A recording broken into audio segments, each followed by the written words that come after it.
Radio Publique Africaine.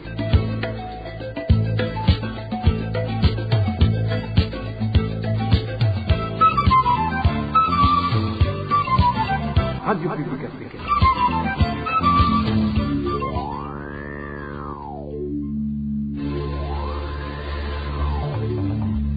C'est le moment de suivre le journal parlé en français. À la présentation, Émile Nivasumbo.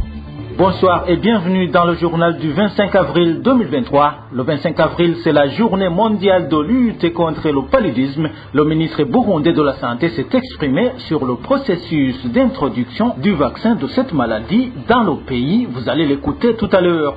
Et les criquets pèlerins ravagent les champs à Rugombo. La population réclame des pesticides. Les détails à suivre également au cours du journal. Et l'usine Bousseko ne sera délocalisée que lorsque d'autres usines de ciment seront érigées. C'est le porte-parole du ministère de l'Industrie qui l'a dit hier. Vous allez également le suivre tout à l'heure dans le développement des titres. Droits de l'homme pour commencer. La famille de Léonidas Nsabimana demande qu'il ne soit pas torturé ou assassiné. Cet habitant du quartier Mukoni dans la localité appelée Mungundu, près du camp militaire au chef-lieu de la province Muyinga, est détenu au cachot de la documentation dans cette province depuis hier. Léonidas Nsabimana a été arrêté vers 12 heures par le responsable du service national de renseignement dans cette province. Les informations en provenance de ses proches indiquent que jusqu'à présent, ils ne connaissent pas le motif de son arrestation, sauf que le responsable de la documentation leur a fait savoir qu'ils sont en train de mener des enquêtes sur lui, telles que ses supérieurs le lui ont ordonné. Les défenseurs des droits de l'homme dans les provinces du nord du pays confirment ces informations et indiquent qu'ils suivent de près sa détention. Rappelons que Léonidas Nsabimana était un homme d'affaires qui faisait le commerce des médicaments dans les pharmacies. Parlons politique à présent. Le flou et les mensonges délibérés continuent de planer autour de l'arrestation et la détention de l'ancien Premier ministre Alain Guillaume Bunyoni. Le constat est que les différentes institutions qui se sont exprimées là-dessus sont téléguidées par le Service national de renseignement. En effet, dans ces investigations, la RPA a pu découvrir que c'est le général Alain Guillaume Bunyoni qui a lui-même renseigné le patron de la documentation sur le lieu où il était. Pour le moment, il y a des discussions houleuses au sein des ténors du parti CNDD-FDD quant à la suite à réserver à ce dossier. Josiane Mouzanez. Depuis quelques jours, différentes institutions du pays se relaient pour sortir des communiqués relatifs à la fouille-perquisition opérée au domicile de l'ancien Premier ministre Alain Guillaume Bunyoni. Et pas plus tard que ce samedi, le procureur de la République a même annoncé la capture de ce général de police dans la province de Bujumbura et plus précisément en commune Kabezi. Mais selon certaines de nos sources au sein du service national des renseignements, c'est le général Alain Guillaume Bunyoni qui, après quelques jours passés dans un des domiciles situés en mairie de Bujumbura, aurait lui-même révélé aux responsables du service national des renseignements au niveau national, le général Île-de-France Habarurema Diking, l'endroit où il pouvait le trouver si jamais besoin il y a, et ce dernier l'aurait trouvé dans une voiture où il attendait, l'endroit où il s'était caché et contrôlé par le général Silas Nigurigwa, chef de cabinet militaire à la présidence, d'où il a été dit que c'est lui-même qui l'hébergeait durant tout ce temps. Le général Alain Guillaume Bunyoni a par après été conduit sous escorte de 2 véhicules de type Hilux au cachot de la documentation où il aurait passé 5 jours. Pour le moment, nos sources révèlent qu'il est difficile de connaître quelle sera la suite, vu que légalement aucune juridiction burundaise n'est apte à juger l'ancien ministre Alain Guillaume Bunyoni eu égard de son grade, raison pour laquelle le numéro 1 burundais serait en train de tout faire pour convaincre l'Assemblée nationale à lui ôter son immunité, un travail qui a été confié à son garde du corps en la personne du colonel Jules Niokugayo. Si cela passe, les députés seront convoqués ce mercredi ou ce jeudi au plus tard, mais les députés ne semblent pas l'entendre de cette oreille, vu que eux préfèrent que ce soit plutôt le président Ndayishimiye qui s'en charge lui-même, notamment en le révoquant de la police. L'autre information en possession de la RPA fait savoir que le parti CNDD-FDD ne s'est jusqu'à présent pas prononcé sur ce cas, surtout que son secrétaire général n'a pas digéré qu'on le met devant un fait accompli. Pire encore, Révérien Dikoulio se serait révolté en entendant que le domicile de la veuve de feu le président Pierre Nkurunziza, Madame Denise Wuchomi, a été fouillé par des gens en tenue civile et ce sur ordre de la première dame, Angeline Ndayishimiye, ce qui a d'ailleurs poussé le patron du Parti de l'Aigle à se rendre chez dame Denise Buchumi pour la réconforter. Il est également à signaler que l'affaire Bunyoni inquiète beaucoup les Bagumyabanga en général, et ceux de la province de Luyigi en particulier, après qu'un homme âgé et originaire de cette province ait été arrêté ce mardi par des policiers affectés au palais présidentiel. Étant proche du président Ndayishimiye, la famille de ce sexagénaire craint pour sa sécurité, car ce dernier détiendrait énormément de secrets. Affaire à suivre.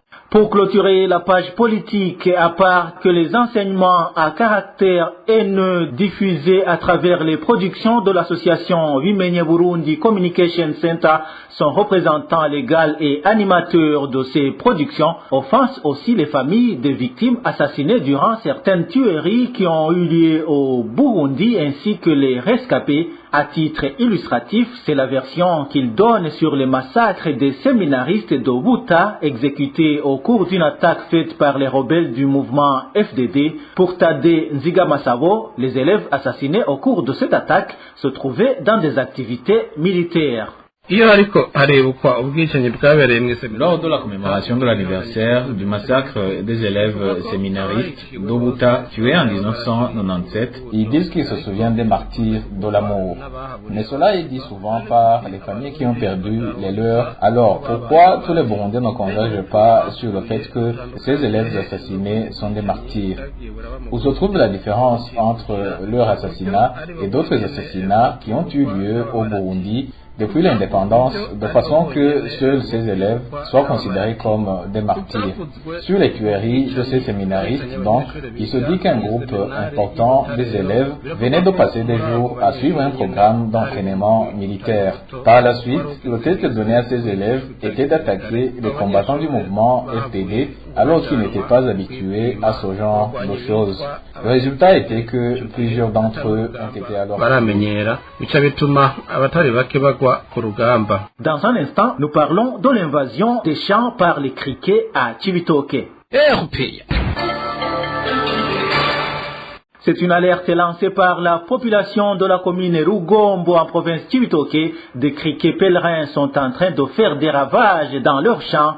Selon la population, les champs de maïs et de manioc sont pour le moment concernés. Les habitants de Rugombo indiquent que jusqu'à présent, ils n'ont reçu aucun produit pour combattre ces criquets ravageurs. Plus de détails avec Elvis Nyomongere.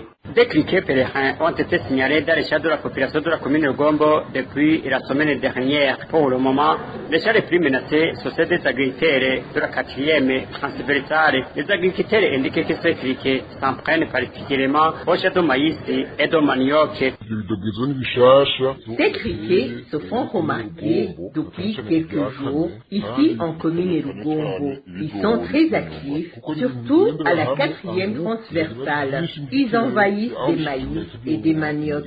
Ils se déplacent en groupe et endommagent des champs.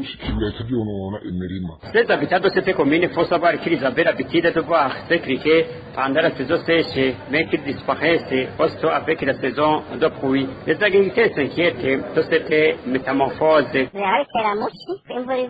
Avant, des criquets apparaissaient pendant la saison sèche. À cette période aussi, ils détruisaient des champs. Actuellement, ils résistent à la pluie, c'est-à-dire que pendant la saison des pluies, la situation sera plus alarmante. Les agriculteurs dont les champs ont été déjà envahis par ces criquets demandent aux autorités administratives et des agronomes de les aider à trouver les médicaments pour pulvériser ces insectes très nuisibles. J'aimerais demander aux administratifs et aux agronomes de nous aider à surveiller partout où se trouvent ces criquets et sensibiliser la population pour qu'ils puissent les ramasser avant qu'ils ne soient très nombreux. S'il vous plaît, aidez-nous parce que nous sommes envahis.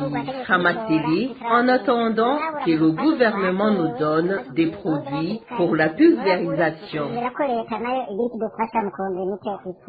La rédaction de la RPA n'a pas encore joindre les autorités administratives de la commune Rugombo pour qu'ils puissent s'exprimer à ce sujet. Restons à Cibitoke. Le ministère du Commerce et du Transport, de l'Industrie et du Tourisme indique qu'il a connaissance des problèmes causés par l'usine Buseko à la population des environs et qu'il est sur le coup pour trouver une solution durable. Propos d'Onésime Niukuri, porte-parole de ce ministère, au cours d'une conférence publique des porte-paroles des institutions ce lundi. Il demande à l'usine Buseko de procéder au recyclage des déchets pour limiter les dégâts en attendant que le ministère puisse délocaliser l'usine en question.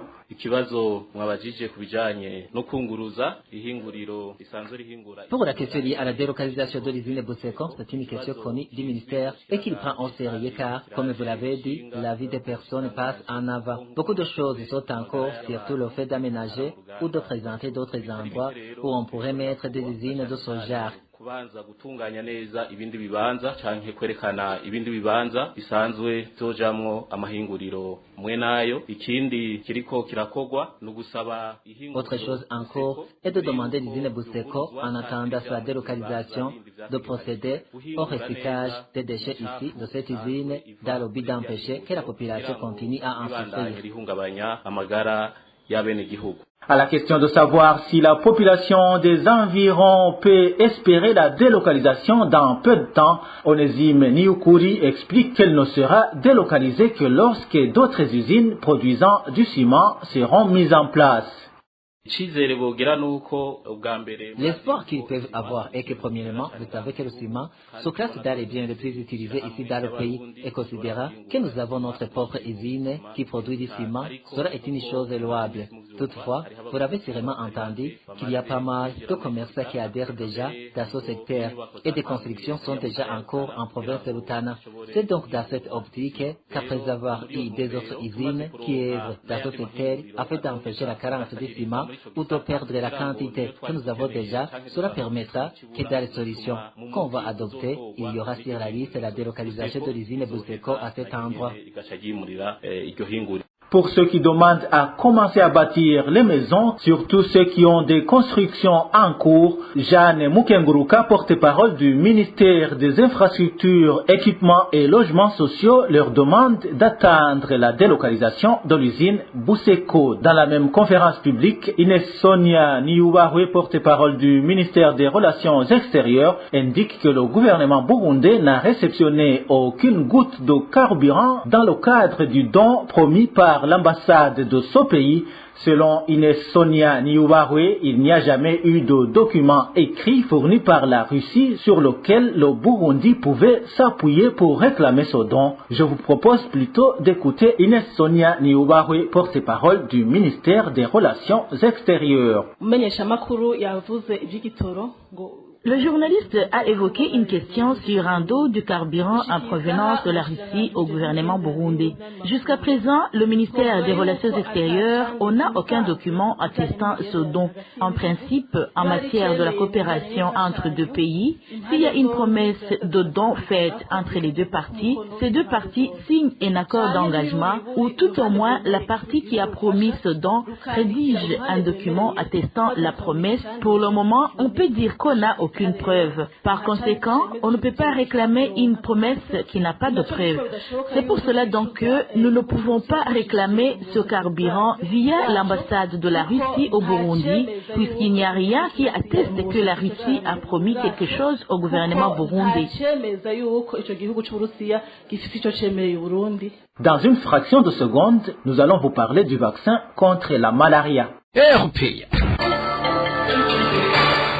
Je vous le disais dans les titres, l'introduction du vaccin contre le paludisme est une activité en cours de préparation pour que le Burundi puisse atteindre l'objectif zéro paludisme. C'est du moins le contenu de la déclaration du ministère de la Santé et de lutte contre le sida. La déclaration est sortie à l'occasion de la journée mondiale de lutte contre le paludisme. La ministre de la Santé est revenue sur les activités effectuées au cours de l'année passée dans le cadre de lutte contre cette maladie. Écoutons Sylvie Nzeimana, la ministre de la Santé publique et de lutte contre le sida, qui rappelle que la malaria reste un problème de santé au Burundi.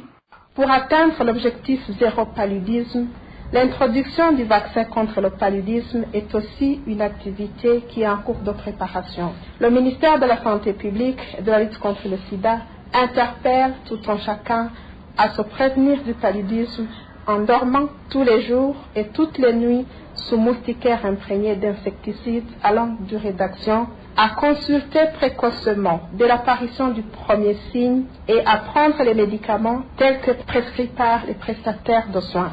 Il est temps d'atteindre l'objectif zéro palu, investir, innover, mettre en œuvre.